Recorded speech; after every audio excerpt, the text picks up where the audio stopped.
어느덧 스마트폰이 없으면 단 하루도 살기 힘든 그런 시대가 되었습니다. 그중에서 우리가 매일 사용하는 모바일 메신저가 핸드폰 사용량의 가장 큰 비중을 차지하고 있는데요. 현재 국내에서 가장 많은 사용자를 보유한 모바일 메신저 어플 이름이 뭡니까? 국민 메신저라고 불리는 카카오톡이죠. 이 카톡은 한때 국내 점유율 95% 이상을 넘길 정도로 지금까지도 압도적인 점유율을 차지하고 있습니다. 이뿐만 아니라 이 카카오의 창업주 김범수 의장의 성공 스토리도 참 역동적인데요. 여러분 알고 계시나요? 김 의장의 고향이 전남 담양 출신입니다. 네. 그 담양에서 평범한 농부의 아들로 태어났어요. 학창 시절에 이 김 회장의 부모님이 5남매의 교육을 위해서 무작정 서울로 상경했고, 담양에서는 농사를 지었다가 서울로 상경해서는 그 정육 도매정을 했었습니다. 근데 그게 아무튼 어려워져가지고 부도가 나서 5남매 중에 김 의장만 홀로 대학 진학을 했습니다. 서울대 산업공학과에 홀로 진학을 하게 되죠. 졸업 후에는 컴퓨터 엔지니어를 시작으로 게임 회사를 창업을 했었고, 이제 2007년에 스티브 잡스가 아이폰을 출시한 후에는 이제 새로운 프로젝트에 돌입하게 되는데, 그리고 3년 후 2010년에 카카오톡을 출시를 하게 되는 거죠. 이 시기부터 카카오는 그야말로 성공 가도를 달리기 시작하는데, 2021년에는 김범수 의장의 자산이 무려 15조 4천억 원으로 삼성의 지금 이재용 회장을 넘어서기도 했습니다. 한때는. 그렇게 흑수저 벤처 신화의 상징으로 불리던 카카오가 얼마 전부터 몰락의 길을 걷고 있습니다. 심지어 지난달에는 김범수 의장이 자본시장법 위반 혐의로 구속되어서 현재 9월에 재판을 기다리고 있는 상황이죠. 한때 17만 원에 육박하던 카카오의 주가도 3만 원대로 폭락하면서 다른 여러 계열사들의 주가까지 악영향을 미치고 있는 그런 상황입니다. 현재 업계에서는 카카오의 몰락이 꽤 오래전부터 시작되었다고 그렇게 평가하는데요. 구체적으로는 문어발식 사업 확장과 낮은 주주 환원이 주주들의 불만을 샀고, 또 쪼개기 상장과 매각 시도는 노조의 반발을 샀습니다. 결국 카카오톡의 엄청난 신화와 같은 그런 성공이 독이 되어서 돌아왔다는 분석인 것이죠. 세계 최고의 기업이 왜 몰락하는가에 대해 가장 많이 연구한 사람이 미국 스탠퍼드 대학의 짐 콜린스 교수인데요. 그는 자신의 저서에서 이렇게 이유를 밝혔습니다. 위대한 기업도 몰락한다. 아무리 많은 것을 이뤘어도 쇠퇴한다. 가장 강한 것이 끝까지 정상의 자리를 지키는 법은 없다. 누구든 몰락할 수 있으며 대개는 그렇게 된다. 모토로라가 그랬고 제니스도 그랬다. 위대한 기업의 자리에 오르면 자만심이 생기고 원칙 없이 더 많은 욕심을 내게 되고 위험과 위기의 가능성마저 부인함으로 결국 생명이 끝나게 된다. 오늘 우리가 읽은 본문에도 한 시대를 이끌었던 제사장 가문의 몰락과 새롭게 하나님의 부름을 받는 위대한 지도자의 이야기를 기록하고 있는데요. 오늘 설교의 핵심은 다른 게 아닙니다.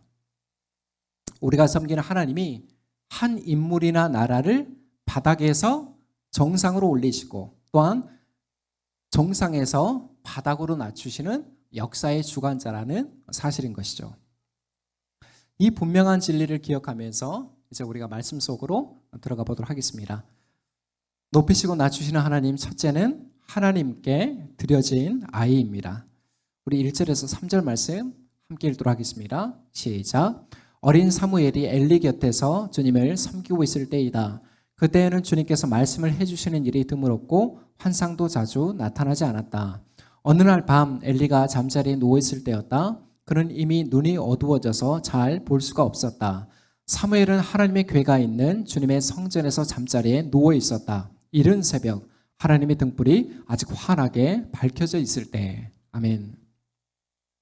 오늘 말씀의 배경은 사사시대의 말미에 해당됩니다. 참고로 사사시대의 특징이 뭐였습니까? 먼저 사사라는 직책은 이제 사울이나 다윗같이 왕정시대 이전에 이스라엘을 이끌었던 지도자가 바로 사사입니다. 다음으로 사사시대는 이스라엘 역사에서 암흑기로 불릴 정도로 매우 어둡고 불순종과 죄악이 그렇게 넘쳐나던 시대였습니다. 그런 면에서 오늘 본문인 사무엘서가 이제 사사기가 끝나고 사무엘서로 넘어가잖아요. 사무엘서가 역사의 전환점이 되는 이유가 뭔지 아세요? 그 어둡던 시대에 하나님 앞에 눈물로 기도하던 한 여인이 있었는데 그 불임의 가정에 하나님께서 아이를 주시고 이 아이를 통해서 새로운 역사를 준비해 나가시기 때문입니다. 오늘 1절에 나오는 사무엘이 바로 그 주인공인데 이때 사무엘의 나이가 대략 아무리 많이 먹었어도 12세 미만이었을 것이라고 학자들이 추정을 하고 있습니다. 오늘날로 치면 초등학생 정도 되는 그런 나이인 셈이죠.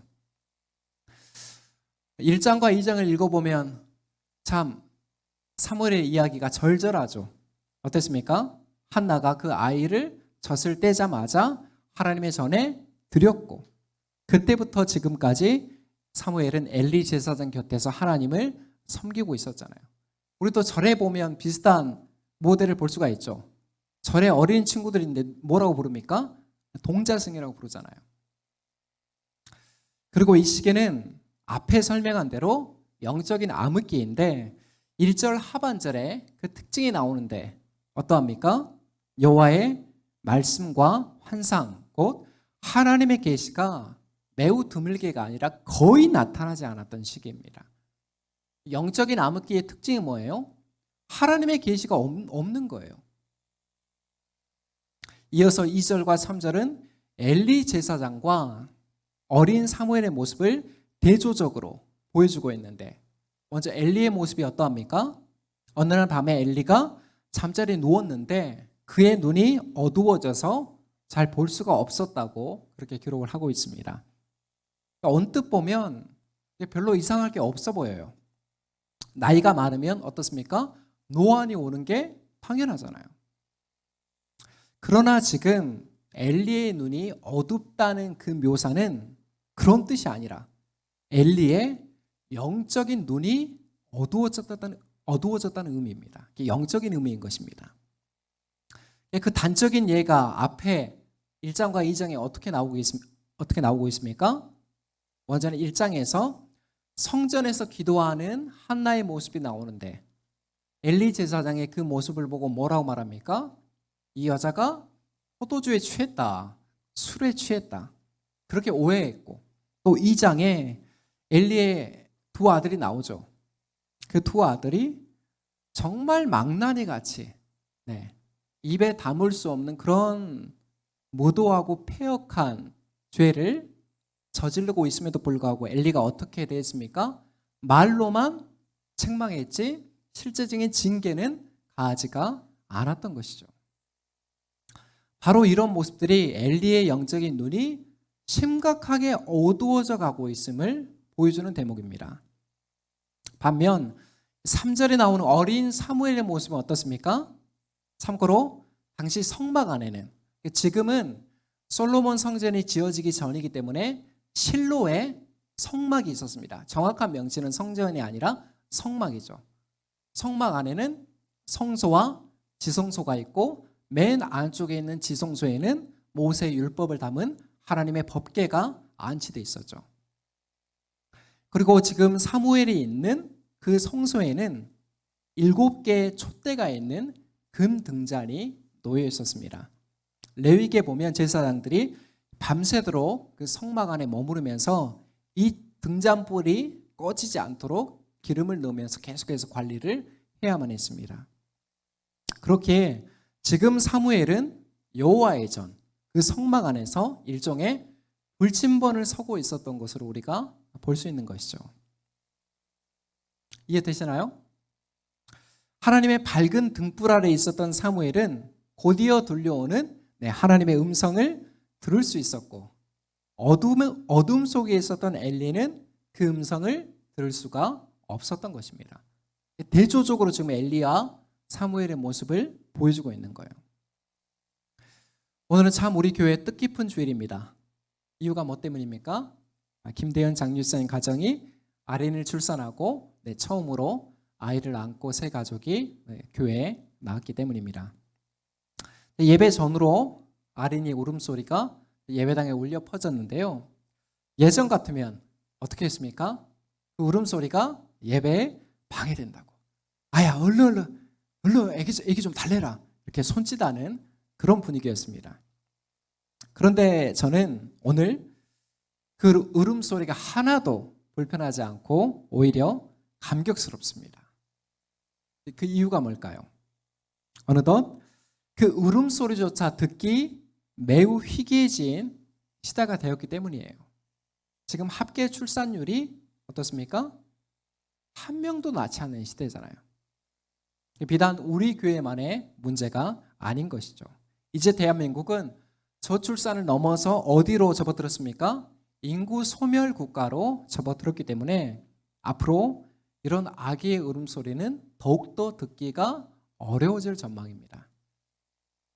자, 그렇다면 이러한 인구 감소 상황에서 우리 그리스도인은 어떻게 아이들을 바라보면서 실제적으로 자녀들을 양육해야 될까요?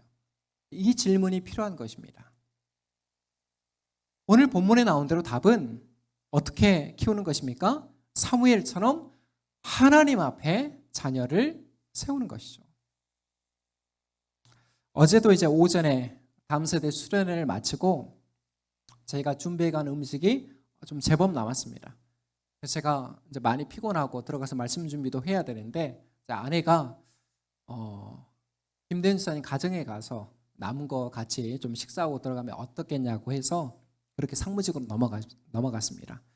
집에 도착해 보니까 거실에는 아름다운 선율과 찬양이 흘러나오고 있더라고요. 여러분, 요즘 육아 시장을 보면 어떤지 아세요?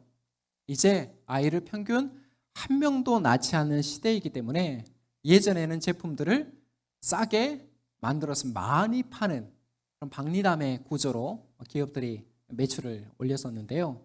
이제는 아이들이 이제 얼마 없으니까 그것마저 계속 줄어가니까 제품 하나를 만들어도 정말 고퀄리티, 고가의 제품으로 기업들이 승부를 보고 있습니다. 육아용품 하나를 봐도 괜찮은 거는 몇만 원대, 그리고 하이엔드 제품은 1, 20만 원이 가볍게 넘어가는 그런 수준인 거죠. 물론 부모된 마음으로 우리 아이한테 좋은 거 사주고 싶은 그 마음을 왜 모르겠습니까? 맨날 당근에서 거래해다가 남이 입던 거 가져다가 입히고 그게 기쁜 부모가 어디 있겠어요? 새 옷도 좀 사주고 백화점에 가서 아가방 가서 옷도 하나 사 입히고 그런 마음이 있잖아요. 그런데 우리 그리스도인이 정말 신경 써야 될 부분은 바로 이런 거예요. 다른 게 아니라 비록 남부럽지 않은 환경에서 아이들을 키우지는 못하더라도 우리 아이가 어려서부터 하나님의 말씀에 노출되는 것, 우리 아이가 부모의 입으로 고백되는, 부모의 입을 통해 고백되고 삶으로 드러나는 여호와 신앙을 하나 둘씩 배워가는 것입니다. 비단 우리 3040 세대뿐만이 아니라 지금 우리 손주들 보고 계시는 집사님이나 권사님들 계시잖아요. 최근에도 장춘 집사님 둘째 또 손주를 보셨고, 그분들에게도 다 해당되는 권면이라는 것입니다. 다른 좋은 것들 유산으로 물려주고 싶은 마음 좋아요. 필요합니다. 그런데요, 참된 지혜는 뭐냐면, 정말 우리가 물려줄 수 있는 참된 지혜는 뭐냐면요, 상황에 따라서 변화되는 그런 물질보다는 불변하는 진리인 하나님의 말씀, 그리고 그 아이를 평생토록 이끌어갈 여호와 신앙을 계승하는 일에 더욱 중점을 두시기를 주님의 이름으로 축복합니다. 높이시고 낮추시는 하나님, 둘째는 말씀하시는 하나님입니다.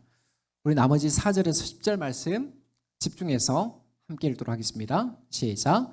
주님께서 사무엘아 사무엘아 하고 부르셨다. 그는 제가 여기 있습니다 하고 대답하고서 곧 엘리에게 달려가서 부르셨습니까? 제가 여기 왔습니다 하고 말하였다. 그러나 엘리는 나는 너를 부르지 않았다. 도로 가서 누워라 하고 말하였다. 사무엘이 다시 가서 누웠다. 주님께서 다시 사무엘아 하고 부르셨다. 사무엘이 일어나 엘리에게 가서 부르셨습니까? 제가 여기 왔습니다 하고 말하였다. 그러나 엘리는 얘야 나는 너를 부르지 않았다. 도로 가서 누워라 하고 말하였다. 이때까지 사무엘은 주님을 알지 못하였고 주님의 말씀이 그에게 나타난 적도 없었다. 주님께서 사무엘을 세 번째로 부르셨다. 사무엘이 일어나 엘리에게 가서 부르셨습니까? 제가 여기 왔습니다 하고 말하였다. 그제야 엘리는 주님께서 그 소년을 부르신다는 것을 깨닫고 사무엘에게 일러 주었다. 가서 누워 있거라. 누가 너를 부르거든 주님 말씀하십시오. 주님의 종이 듣고 있습니다 하고 대답하여라. 사무엘의 자리로 돌아가서 누웠다. 그런 뒤에 주님께서 다시 찾아와 곁에 서서 조금 전처럼 사무엘아 사무엘아 하고 부르셨다. 사무엘은 말씀하십시오. 주님의 종이 듣고 있습니다 하고 대답하였다. 아멘. 이제 다음 장면은 하나님께서 사무엘을 직접적으로 사무엘을 부르시는데요. 오늘 본문에 보면 하나님께서 몇 번을 부르고 있습니까? 4절, 6절, 8절, 그리고 10절까지 총 4번을 부르고 있습니다. 앞서 1절에 하나님의 계시가 지금 사무엘에 있는 그 시대의 정황이 하나님의 계시가 거의 주어지지 않는 시대임을 감안한다면 지금 4차례나 사무엘을 부르고 계시는 장면은 뭘 의미한다고, 뭘 상징한다고 우리가 볼 수 있습니까? 이스라엘의 그 불순종 앞에 하나님께서 긴 침묵을 깨고 등장하시는 하나님의 적극적이고 능동적인 개입임을 드러내는 것입니다. 어쨌든 사무엘아 사무엘아 부르시는 하나님의 첫 음성 앞에 그 어린 사무엘이 어떻게 반응하고 있습니까? 네, 제가 여기 있습니다 라고 단번에 대답하죠. 그런데 5절과 6절과 8절에 보면 사무엘은 그 음성을 누구의 음성으로 지금 오해한 것입니까? 엘리 제사장의 부름으로 오해한 것이죠. 여기에는 두 가지 이유가 있습니다. 첫째는 평소에 엘리 제사장이 지금 많이 연로한 관계로 밤중에 움직이기가 힘들잖아요. 그래서 한밤중에 소변을 보고 싶거나 아니면 물을 마시고 싶을 때 누구를 불렀겠습니까? 사무엘을 불렀겠죠. 그래서 사무엘은 그 음성을 듣고 자연스레 엘리의 부름이라고 생각을 했던 것입니다. 둘째는 지금까지 사무엘은 하나님의 음성을 들은 적이 있습니까? 없습니까? 한 차례도 들은 적이 없었던 것이죠. 그저 엘리 제사장 곁에서 시종을 들면서 하나님이 어떤 분이신지 지식적으로는 배웠겠지만 실제로 하나님을 경험한 것은 아직 없다는 것입니다. 그래서 세 번째로 엘리를 찾아갔을 때 그나마 엘리 제사장은 과거에 하나님의 음성을 들었던 경험이 있던지라 사무엘에게 뭐라고 지시하고 있습니까? 9절에 나오죠. 누가 너를 부르거든 주님 말씀하십시오. 주님의 종이 듣고 있습니다. 이렇게 대답할 것을 가르쳐 줍니다. 그리고 10절에 가서는 하나님께서 네 번째로 다시 사무엘의 곁에 찾아와서 부르시는데 이제 그 음성 앞에 사무엘은 엘리 제사장이 가르친 대로 대답하는 장면을 우리가 볼 수 있습니다. 설교 시간에는 저를 집중해 주시기 바랍니다. 여러분 삼고초려라는 사자성어 들어보셨죠? 삼국지에 보면 요비가 산속에서 습거하고 있는 그 제갈량의 초가집을 몇 번 방문합니까? 3번 방문하는 장면에서 유래되고 있습니다. 정치권에서도 선거철만 되면 인재를 영입하기 위해서 자주 사용하고 있는 그런 말이죠. 그런데 오늘 우리가 읽은 본문에 보면 창조주 하나님께서 피조물인 우리 인간을 어떻게 대하고 있습니까? 그 어린아이의 눈높이에 맞춰서, 그리고 사무엘이 깨달을 때까지 반복적으로 계속해서 부르고 계십니다. 이를 통해서 우리가 하나님의 어떤 성품을 깨닫게 되는 것이죠. 하나님은 무지하고 어리석은 인간일지라도 자신의 백성을 계속해서 부르시면서 기다려주시는 인자한 아버지라는 것입니다. 사무엘아, 사무엘아, 사무엘아, 사무엘아. 그가 계속 깨달을 때까지 그 어린아이의 눈높이에 맞춰서 하나님이 부르시고 기다려주고 계시는 분이시라는 거예요. 오늘 사무엘 이 말씀을 보면 생각나는 말씀이 있는데 마태복음 18장 2절에서 3절 말씀 우리 함께 읽어보도록 하겠습니다. 시작. 예수께서 어린이 하나를 곁으로 불러서 그들 가운데 세우시고 말씀하셨다. 내가 진정으로 너희에게 말한다. 너희가 돌이켜서 어린이들과 같이 되지 않으면 절대로 하늘나라에 들어가지 못할 것이다. 아멘. 평소에 이 구절 읽으면서 다 이해되시던가요? 우리가 조금 전에 읽은 세번역 성경에는 어린이라고 번역을 했는데 이제 그리스어 원어를 살펴보면 1살에서 4살까지의 말 그대로 영유아, 아기를 의미합니다. 그렇다면 예수님이 말씀하신 어린 아기와 같이 된다는 믿음은 구체적으로 뭘 뜻하는 걸까요? 되게 강력한 말씀이잖아요. 어린 아이와 같이 되지 않으면 너희가 절대로 어디에 들어갈 수 없다고요? 하나님 나라에 들어갈 수가 없다. 이런 말씀들은 가볍게 지나칠 수 있는 말씀이 아니에요. 영국의 아주 유명한 세계적인 신학자 톰 라이트라는 성공의 신부가 있습니다. 그분이 이 말씀을 이렇게 설명합니다. 들어보십시오. 하나님 나라를 받아들이는 것은 엄마 젖을 먹고 엄마와 눈을 맞추면서 환하게 웃는 법을 배우는 것 같다. 다시 말씀드립니다. 하나님 나라를 받아들이는 것은 엄마 젖을 먹고 엄마와 눈을 맞추면서 환하게 웃는 법을 배우는 것과 같다. 어떻습니까? 지금 아른이가 우유를 먹을 때 딱 이 자세잖아요. 누워서 엄마와 눈을 맞추면서 엄마의 표정을 보면서 아이도 반응하는, 엄마가 웃으면 아이의 입가에도 미소가 지어지는. 다시 말해서 어린 아기와 같은 믿음이란 이런 뜻인데 잘 기억하십시오. 부모의 도움이 없이는 아무것도 할 수가 없어서 그저 하나님만을 의지할 수밖에 없는 그런 존재, 그런 사람만이 바로 천국 백성이 될 수 있다는 바로 그 의미입니다. 하나님만을 절대적으로 의존하는, 그분이 없이는 나는 내 인생을 꾸려갈 수 없다. 그분이 없이는 내 인생은 의미가 없다. 오직 그분의 손길이 나를 붙들 때만이 내 인생이 유효하고 내 인생이 가치 있다. 이 고백이 바로 오늘 예수님이 말씀하신 어린 아기와 같은 믿음이라는 것입니다. 그래서 우리가 신체적으로, 정서적으로, 사회적으로 어엿한 어른이 되었음에도 철저히 나 자신을 내려놓고 낮은 자세로 우리 영적 아버지 대신 하나님만을 절대적으로 의존할 때 이 땅에서 우리가 어떠한 삶을 살 수 있다고요? 이 땅에서 하나님 나라의 백성의 삶을 영위할 수가 있는 것입니다. 여러분, 오늘 본문을 오해하시면 안 됩니다. 엘리 제사장은 육체적으로 늙었기 때문에 하나님 말씀을 못 들었고 사무엘은 어렸기 때문에 잘 들었다는 그런 뜻입니까? 그게 아니에요.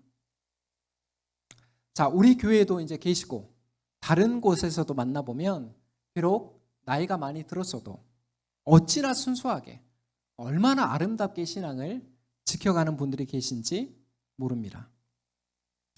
세상에서는 노인들을 어떻게 취급해요? 등이 굽고 기력이 쇠해지면 뒷방 늙은이처럼 그렇게 귀찮은 존재로 취급을 합니다. 그러나 믿음의 영역에서는 하나님의 말씀을 잘 보고 잘 들을 수만 있다면 나이는 문제가 돼요? 하나도 되지 않습니다. 내 나이가 어때서?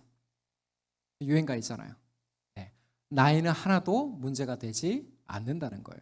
왜냐하면 하나님 나라는 영적인 시력과 영적인 청력에 달려있기 때문입니다. 잘 늙어가는 게 여러분 인생에 얼마나 중요한 주제인지를 알고 계시나요? 엘리 제사장이 오늘 우리에게 어떤 모델이 되는 것입니까? 닮지 말아야 되는 반면 교사가 되고 있는 거예요. 사랑하는 여러분, 오늘 하나님께서 엘리의 가문을 낮추시고 어린 사무엘을 높이셨는데 그 차이점이 보이시나요? 오늘도 우리가 살아가는 세상은 더 높이, 더 많이, 더 크게를 외치면서 전투하듯이 욕망의 사다리를 올라가고 있습니다. 그런데 여러분, 이 오징어 게임에서는 결국 모두가 패자일 수밖에 없습니다. 왜 그런지 아세요? 사다리에 높이 올라선 사람은 그 자리에서 만족할 거라고 생각하세요? 100억대 자산가 만나보면 만족할까요? 아니에요.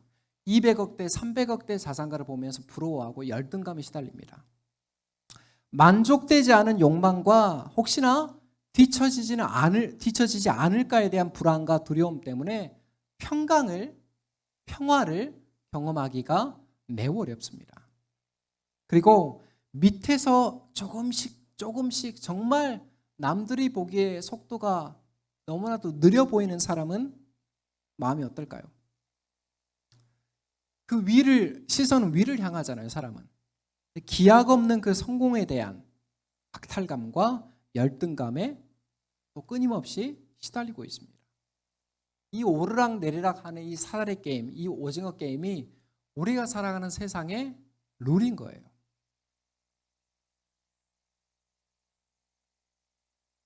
말씀 맺습니다.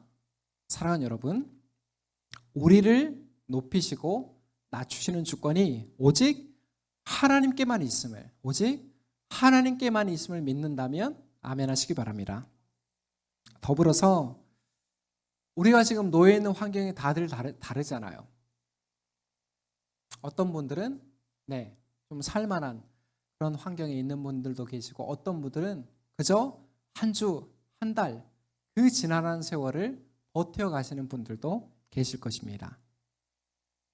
하지만 우리가 어떤 환경에 있더라도 그 지난한 세월을 버텨가면서 계속해서 밀려오는 조급함조차 내려놓을 수 있는 궁극적인 이유가 무엇 때문입니까?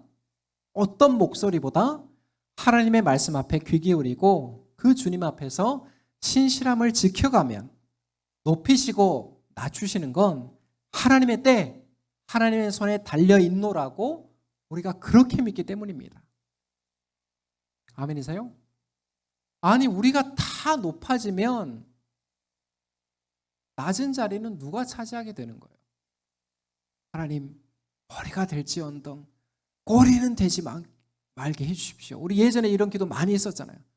다 머리가 되면 누가 꼬리를 하냐고요. 그것도 되게 이상한 기도잖아요. 높이시고 낮추시는 건 어디에 달려있다고요? 하나님의 손에 달려있고 하나님의 때에 달려있는 거예요. 우리가 앞당길 수 없다는 거예요. 다른 종교들은 뭐라고 해요? 이게 기독교와 다른 모든 종교의 차이점이에요. 다른 종교는 뭐라고 해요? 인간이 덕을 쌓으면, 선행을 쌓으면 복을 끌어올 수 있다라고 하는 거예요. 그러니까 많은 고된 수행을 하잖아요. 불교나 힌두교나 이슬람교나 다른 종교들을 보면. 근데 성경은 뭐라고 얘기해요? 그건 우리가 앞당길 수 없다는 거예요. 어디에 달려있다고요? 하나님의 때에 달려있고 하나님의 손에 달려있다. 이것을 묵묵하게 신뢰하는 것이 믿음입니다. 사무엘은 평생토록 하나님과 동행한 사람이었어요. 그 결과 하나님께서 사무엘의 말이 단 한마디도 땅에 떨어지지 않도록 만드셨고, 그를 이스라엘 역사에서 길이 남을 권위 있는 지도자로 세우셨습니다. 사무엘의 지혜 때문이 아니에요. 그의 능력 때문도 아니었습니다. 사무엘이 말년에도 그 엘리 제사장의 전철을 밟지 않은 것은 뭐 때문이라고요? 끝까지 하나님과의 동행을 놓지 않았고, 또한 사무엘을 통하여서 사무엘이 선포한 그 말씀을 이루어 가시는 하나님의 신실하심 때문이었습니다. 우리 예수님께서 뭐라고 말씀하셨습니까? 누구든지 자기를 높이는 자는 어떻게 돼요? 낮아지고 자기를 낮추는 자는 어떻게 된다고요? 높아지리라. 패러독스. 성경은 역설을 얘기해요. 세상에서는 어때요? 요즘 넷플릭스에 우리 젊은 친구들 보시겠지만 인플루언서 그 예능 핫하잖아요. 사람들의 관심이 없으면 살아나가지 못하는 그런 사람들이 너무나도 많습니다. 어떻게든 거품을 만들어서라도 사람들의 관심을 받으려고, 조명을 받으려고. 그러니까 안달난 시대를 우리가 살고 있는 거예요. 근데 성경을 뭐라고 말한다고요? 자기를 높이는 자는 낮아지고 자기를 낮추는 자는 높아진다. 진리는 모두가 공감하는 게 아니에요. 진리는 모두가 만족하는 게 아닙니다. 역설이 들어가 있는 것이 바로 진리의 특성인 것입니다. 이번 한 주간 오늘 우리에게 주신 말씀을 묵상하면서 오직 우리를 구원하신 하나님의 이름만을 높이리라. 이런 믿음의 결단으로 자녀들을 양육하고, 또 우리가 서 있는 일터들을 변혁하고, 우리에게 맡겨주신 사람들을 사랑하는 그런 복된 걸음으로 우리가 나서기를 주님의 이름으로 축복합니다. 또한 높고 낮음에 어느 자리에 있든지,